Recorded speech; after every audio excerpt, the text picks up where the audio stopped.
ہر روز لوگوں کو معاف کر کے سویا کریں. پہلے تو اس طرح کا کوئی کام ہی نہ کریں.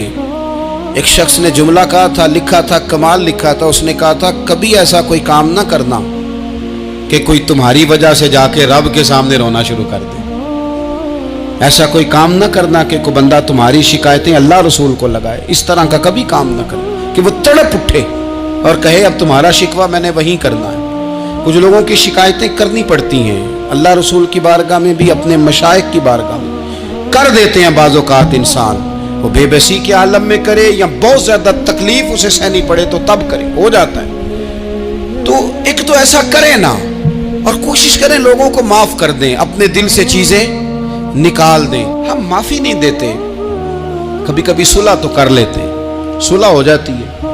پنچایت میں صلح ہو گئی، پھر لڑائی ہوئی، پھر بات شروع سے شروع ہو گئی کیونکہ ہم نے معافی، پھر وہ بات شروع ہو گئی 1955 سے. تو وہ بھی آکھیا سی، تو اے بھی کیتا سی، وہ بننے والی گل یاد ہی، او بس کر یار، کچھ بھولے بھی تو. بچے پتہ کیوں خوش رہتے ہیں؟ آپ کو پتہ ہے بچے کیوں خوش رہتے ہیں؟ بچوں کو بات بھول جاتی ہے.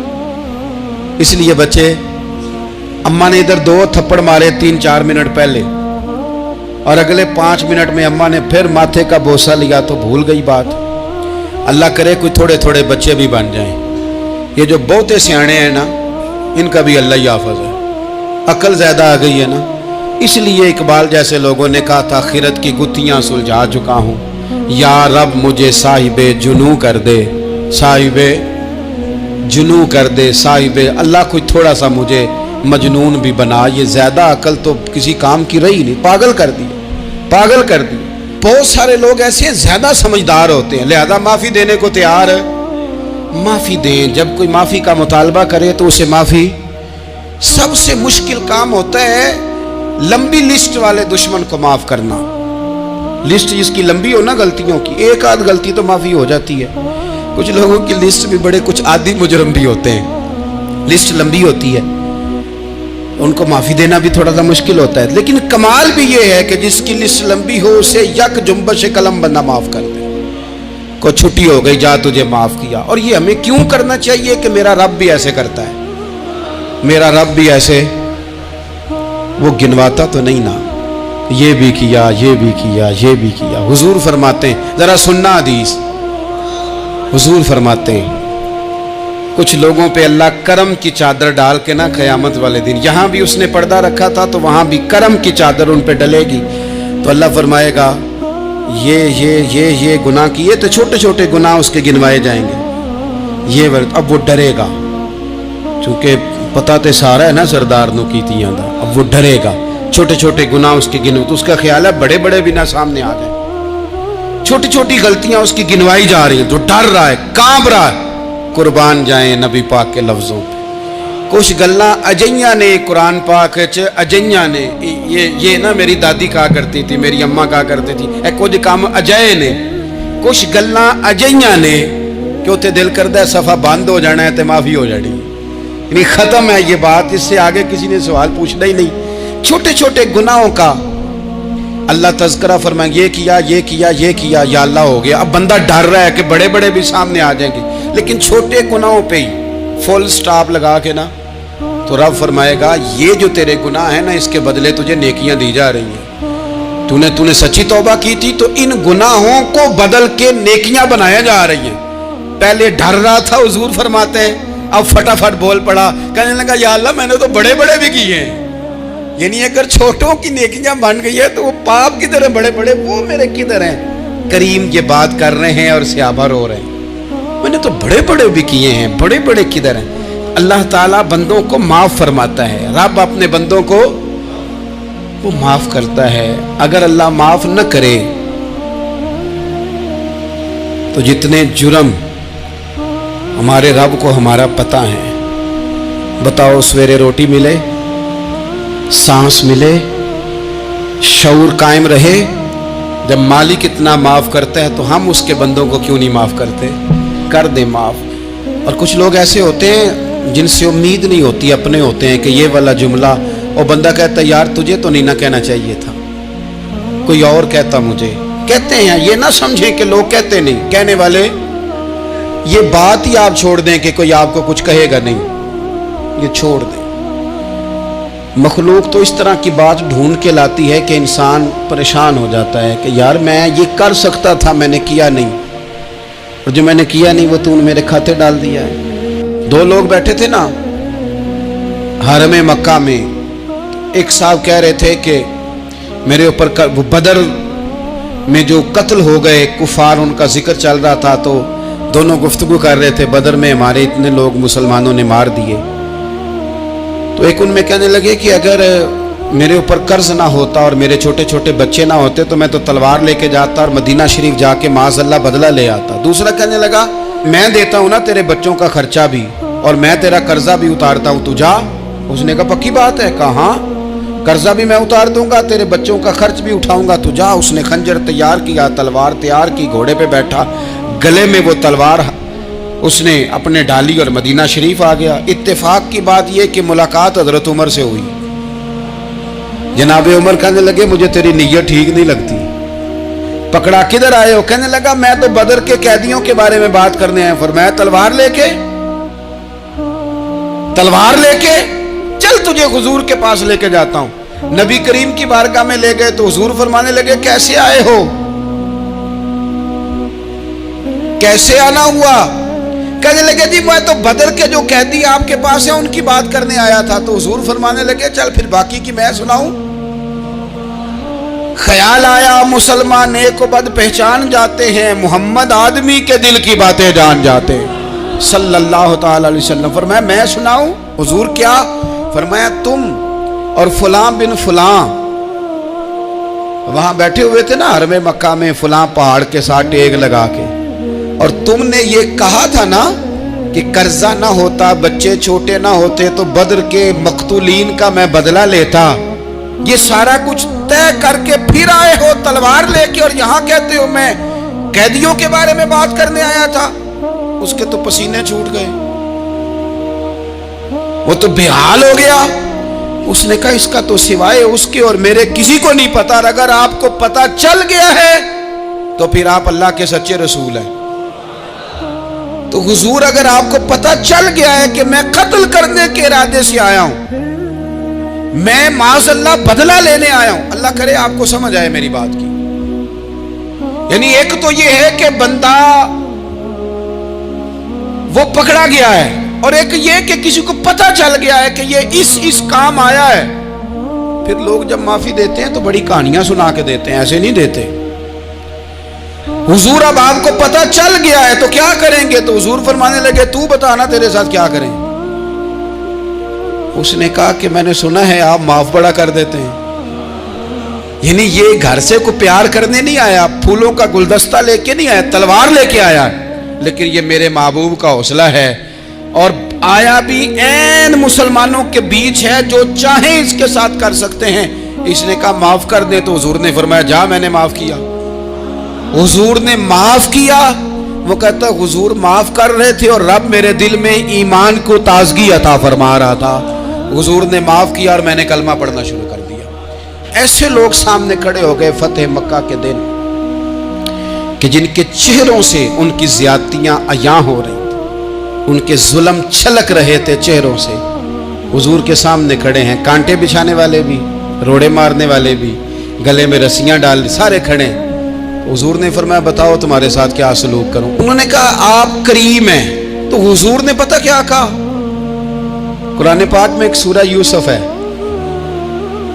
کچھ لوگوں کو لفظ یہ قصہ بھی بڑا برا لگتا ہے، تو اللہ فرماتے ہیں نحن نقص علیک احسن القصص، محبوب ہم آپ کو ایک سونا قصہ سنانے لگے۔ اس کو اللہ نے قصہ کہا، سونا قصہ، سورہ یوسف کو۔ تو سورہ یوسف کیا ہے بھلا؟ ذرا انداز دیکھیے سورہ یوسف کا۔ پہلے حضرت یوسف لاڈلے ہیں باپ کے، لاڈلے، پھر اسی جناب یوسف کے منہ پہ تماچے ہیں، پھر وہی جناب یوسف کنویں میں ہیں، پھر کنویں سے بچ گئے۔ کنویں میں گرا بھی بندہ کبھی بچتا ہے، بچ گئے، اللہ کی شان ہو تو بچ جاتا ہے، بچ گئے۔ فرماتے ہیں میں نے سمجھا بچ گیا ہوں، جب بچ گیا تو بڑی تکلیف ہوئی۔ بھائیوں نے کہا ہمارا غلام ہے، ہم نے بیچنا ہے۔ سگے بھائیوں نے بیچا، جو باپ کی طرف سے سگے تھے بیچا، فرماتے ہیں میں بکا، اب بڑا پریشان تھا کہ یار کبھی آپ غور کریں نا کسی کا ریٹ لگ جائے. فرماتے ہیں اب بڑا پریشان تھا، اور جب میں مصر میں گیا تو میں کونے میں کھڑا ہوں اور لوگ مجھے خرید رہے ہیں. محبت میں یہ قصہ سنانا تو آسان ہے کہ بی بی اٹی لے کے آ گئی تھی، پر جو بیکرا ہے اس کا بھی تو حال دیکھو نا کیا ہے، اس کا ریٹ لگ رہا ہے. یہ بھی تو بڑی. اور جناب یوسف کہتے ہیں پھر عزیز مصر نے خرید لیا تو بادشاہ کے گھر گیا تو کچھ سکھ کا سانس آیا. یہ حضرت یوسف ہیں، یہ لاڈلے ہیں. فرماتے ہیں سکھ کا سانس لیا ہی تھا کہ جناب زلیخا نے الزام لگایا، اور وہ غلطی معاذ اللہ جس کا تصور بھی نہیں، اس کی پاداش میں سالوں جیل کاٹا.